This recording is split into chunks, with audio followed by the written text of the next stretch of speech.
Макс Креш е меѓу 300.000 израелски армиски резервисти кои се јавија на должност по минатогодишниот напад на Израел на 7 октомври. Тој служел неколку месеци како борбено медицинско лице на границата со Либан, но кај него почнале да се развиваат дилеми. Кога неговата единица повторно била повикана пред неколку недели, на командантот му кажал дека нема да се појави. Ако продолжам да служам, тој помага и дава легитимитет на оваа ужасна, опасна влада која не доведе до оваа точка. Ова не беше лесен конфликт и продолжува да не биде лесен. Додека Израел ги продолжува борбите во Газа и во Либан, некои резервисти се повикани по трети или четврти пат. Тие ги оставаат семејствата и работата за да служат во армијата на 30 и 40 годишна возраст.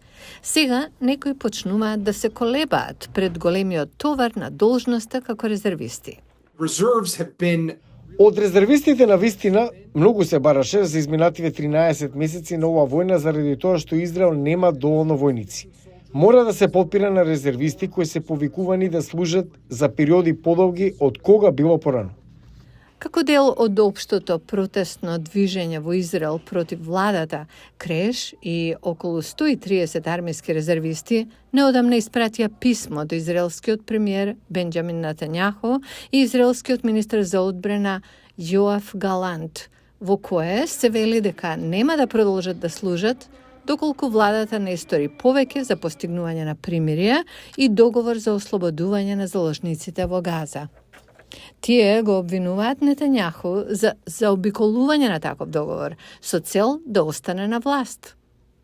И покрај неколку барања, ниту владата, ниту армијата не се согласија да коментираат по обвинувањата. Друг резервист, кој го потпиша писмото, Майкл Офер Зив, вели дека се противи на многу од политиката на Нетањаху, но дека се борел неколку месеци по 7 октомври и покрај недовербата. Но брзо потоа почнал да станува вознемирен. Многу бев загрижен за генералниот правец на социјалните медиуми во Израел и од коалицијата и владата кои зборуваат за одмазда во Газа, за збришување, уништување на Газа со употреба на таков јазик. Бев многу уплашен од формата што оваа армиска акција може да ја добие. Пролонгирањето на војните во Газа и Либан исто така се одразија и на економијата на Израел. Нов извештај најде дека околу 60.000 бизнеси може да бидат затворени до крајот на годината заради војните. Дури и кога резервистите ќе бидат ослободени од должност, тие може да немаат работа.